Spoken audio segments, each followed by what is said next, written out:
मुलींवरील अत्याचाराच्या घटना अत्यंत घृणास्पद असं म्हटलंय शिरसाटांनी। अशा आरोपींना जनतेच्या हातामध्ये दिलं पाहिजे असं वाटतं असं शिरसाट यांनी म्हटलेलं आहे।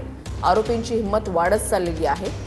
जबाबदार व्यक्ती म्हणून असं बोलणं योग्य नाही, मात्र आता हे एकदा करावंच असं शिरसाट यांनी म्हटलंय। मला वाटतं महिलांच्या वर जे अत्याचार होतात किंवा विशेषतः मुलींवर हे अत्यंत घृणास्पद आणि त्याची जेवढी त्याच्याबद्दलचं आपण राग किंवा संताप व्यक्त करू तेवढा कमी आहे। आम्ही वारंवार सांगत आलो, मी तरी वारंवार सांगत आलेलो आहे की अशा लोकांना एखाद्या वेळेला तरी पब्लिकच्या हवाली केलं पाहिजे। म्हणून आता हा दरारा, पोलिसांचा धाक, जनसामान्याचा रेटा हा एवढा वाढत चालला गेला पाहिजे की यापुढे अशी घटना घडता कामा नये।